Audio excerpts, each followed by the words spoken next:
لو كنتم زيي بتحبوا جدا الفراخ البانيه وكل فترة بتحبوا تبدأوا بيها صنف جديد يغير الروتين ويخرجنا بره الصندوق، يبقى أكيد وصفتنا النهاردة لتوست الفراخ البانيه بالخضار المشكل هتعجبكم. لو أول مرة تشوفوني أنا دكتورة سهى، أتمنى تشتركوا في القناة وتعملوا لي لايك وشير.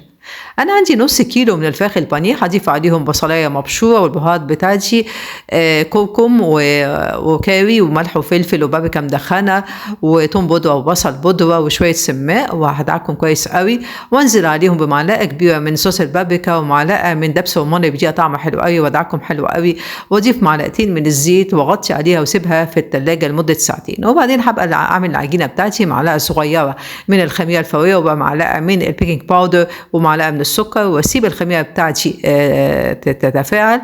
هادخل مع كوباية من الدقيق معاها ربع معلقة من الملح، واضيف عليها الخميرة بعد ما اتفعلت، وابدأ اعجن العجينة بتاعتي، واضيف شوية مية بشوية مية واعجن العجينة زي ما حضراتكم شايفين. ولما تتعجن كويس جدا ونوصل للقوام ده، هحطها في بولة مدهونة بالزيت واغطي عليها واسيبها تخمر.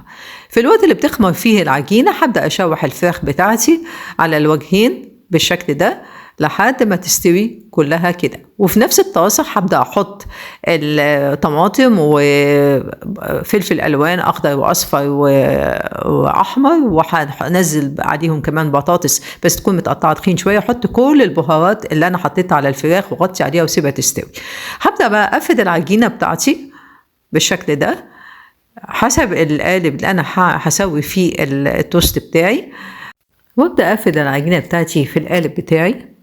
هيكون في الوقت ده الفراخ بتاعتي بردت والخضار اللي استوى برد، وهبدأ ارص طبقات من الفراخ البانيه وفوقيها الخضار، طبقتين 3 حسب القالب اللي انتوا بترصوا فيه، وهقفل عليه بالشكل ده كويس قوي، وهنزل عليه بمعلقة من الزيت وادهنه حلو قوي واغطي عليه وسيبه يخمر. ولما يخمر ادخله فرن سبق تسخينه 220 درجة عشان تطلع بالشكل ده. اغطيه عشان الوش بتاعها ما ينشفش.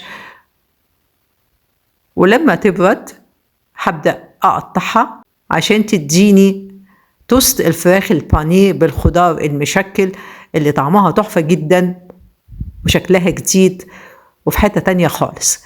أتمنى لو عجبتكم وصفتنا النهاردة لتوست الفراخ البانيه بالخضار المشكل إن انتوا تنفذوها وتكتبوا لي رأيكم وأسئلتكم في التعليقات، لأنها فعلا تستاهل تتعمل وتنفع في العزومات وتنفع عشان نغير الروتين بتاعنا للفراخ البانيه. وبالهنا.